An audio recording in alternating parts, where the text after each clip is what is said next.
Bonjour à toutes et tous, je m'appelle Caroline Dufresne, je travaille pour Princesse Tam Tam depuis 15 ans, responsable de la boutique à Montpellier-Jean Moulin et responsable boutique itinérante depuis 2 ans.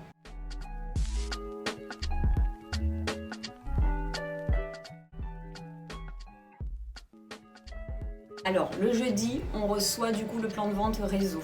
Il faut l'ouvrir tout de suite, ça doit être vraiment dans notre cahier des charges, dans nos priorités.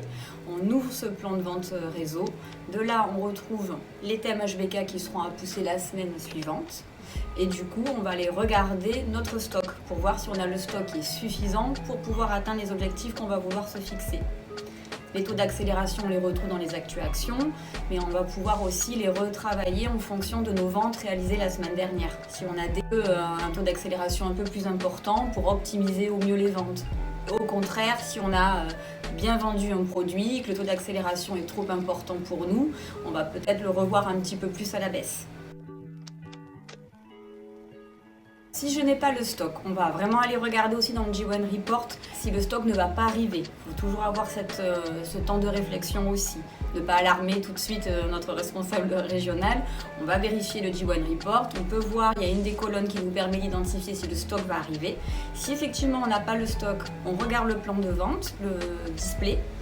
Si on voit que le produit va être double implanté ou qu'il sera placé sur un portant inspirationnel ou en relais vitrine et que le stock du coup sera trop juste, là effectivement on va pouvoir aller entre guillemets alerter notre RR qui elle derrière va alerter le stock pour voir ce qu'il est possible de faire. Et éventuellement recevoir un push de stock. C'est déjà arrivé sur des boutiques comme des Golden ou des Platinum d'alerter leur RR et recevoir un push de stock avant.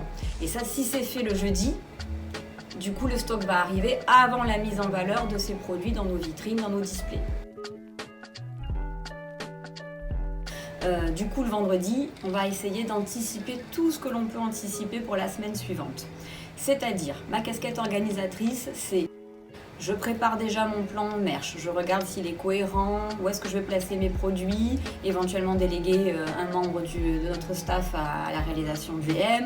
On va peut-être pouvoir prévoir tout ce qui est stimage des produits, anticipation des portants inspirationnels, anticipation des mannequins. Donc voilà, on stime, on prépare tout, on met tout en réserve, tout est préparé. On peut même préparer les prix vitrines, les prix mannequins. Tout ce qui peut être anticipé sera un gain de temps pour tout le monde et pour votre équipe.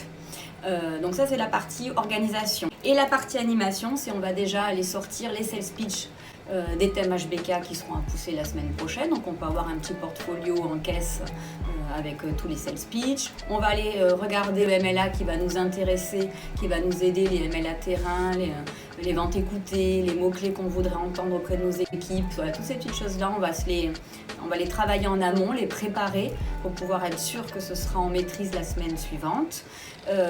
Et on va préparer les thèmes HBK avec le plan de vente. Donc le nombre de pièces à aller vendre sur un thème global. Donc on va prendre l'exemple de nuances. On a 40 nuances à vendre. On voudrait sur la forme 195 en vendre 22.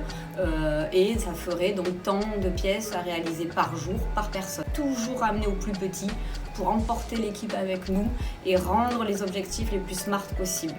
Que ce soit ambitieux, challengeant, mais réalisable pour les équipes. Ça, c'est essentiel. On reçoit dans les actus-actions, pareil, le pourcentage de contribution de chaque segment, mais ça aussi, il est à adapter en fonction du potentiel du point de vente. Donc effectivement, une ville côtière, si la contribution bain est de 19%, c'est le cas Week 14 chez Princesse Tam Tam, eh ben, si on est à Montpellier par exemple, on va aller peut-être chercher plutôt une contribution à 25-30%, parce qu'il y a un potentiel plus important sur cette ville-là. Alors, il est très important aussi de noter sur nos lancements de journée toute la partie plan média, c'est-à-dire que dans les actus-actions, vous recevez vraiment le plan média de la semaine.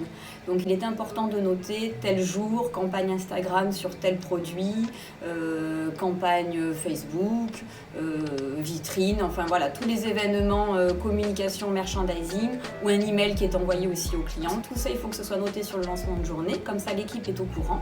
Et quand quelqu'un revient avec son smartphone ou vient en nous disant j'ai reçu un email, l'équipe est au courant de quel produit la cliente parle. Et du coup, on va directement montrer le produit.